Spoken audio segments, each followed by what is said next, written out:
Let's try again with the tour of my craft room. I've decided to go ahead and use the iPad, but I need to do it in two parts because it was too long to upload. This is the calyx units that are on the far end of my craft room. They divide the craft room from the living room. I keep a lot of things in here that mainly the whole family needs: copy paper, batteries, tools, mailing supplies, light bulbs, that kind of thing. And then if you go up that hallway, this wall here we painted with magnetic primer and dry erase paint. If I did it again, I would just use the magnetic primer, because the dry erase paint, when you write on it, if you don't erase it right away, the dry erase markers do not want to come off. I made the grid using washi tape, and then I cut out stuff using my Cricut and run it through the Xyron with the magnet. Each family member has a different color, so the calendar's color-coded. And then this here creates a little hallway down to the stairway that goes upstairs to the bedrooms. This wall here has 3 bookcases on it. The first one has memorabilia from my mom, who I lost a few years ago, reference books and medical books, binders with different information in them. A couple of them are on my favorite author. The middle one has my postal collection. I'm a retired postal employee. I have a undifferentiated connective tissue disease, and I can't do the lifting and stuff that's needed for my job, so I'm on disability. This here is the last one. It has my baker's twine, my Cricut cartridges, like financial type files that I keep, and medical binders, because with this illness, I find I need to keep copies of that for all the doctors, and yearbooks of mine and my husband's. Over here is my backstock. There's each color and themes, and I follow Tiffany Spaulding's 4-section system with alphanumeric, themes A to Z, calendar, and rainbow. And she suggests backstock to only keep what you really need to use in your craft room and backstock the rest so that, it's not taking up valuable space. And then this is kind of an overview of the room. I've got a lot of IKEA furniture in here. And I think we'll go part way with the in-depth. This cart here, the rainbow cart, has my woodblock stamps in them. I stamp them out by themes and number them. Each stamp gets the next number.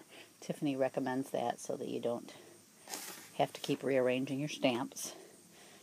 These are baby wipes for cleaning my stamps. This little tier thing I made. The bottom one was my mom's, and I wanted it in my craft room, just a little something to remind me of her. I keep different stamping, inking stuff there.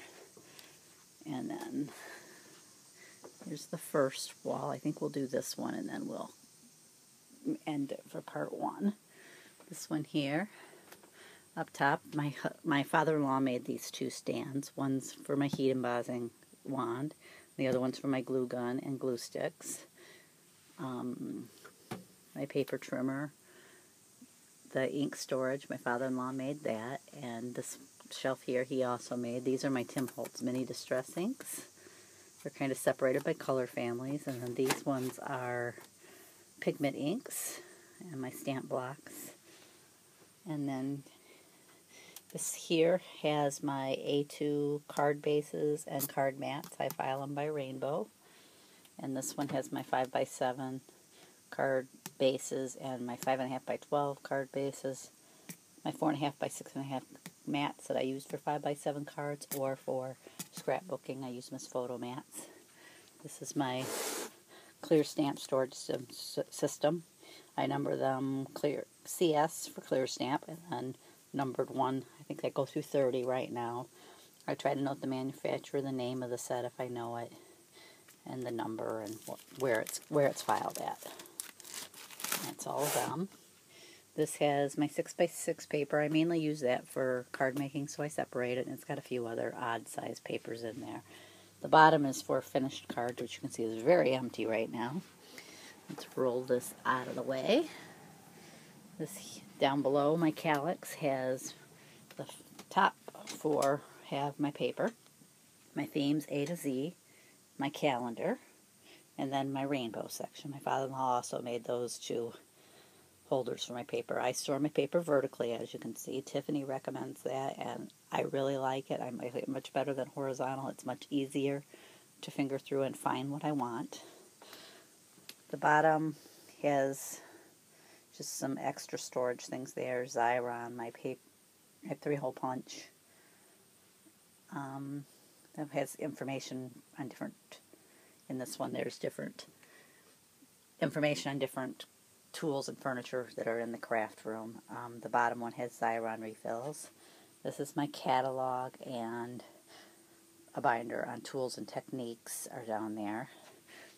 This shelf here has my current album I'm working on, my holding album, which holds my photos and memorabilia for the current scrapbook I'm working on, some foam paper and some adhesive paper that just didn't fit very well up there, and then an empty one. I think, well, maybe we'll try to get the Raskog cart in. This is the Raskog cart.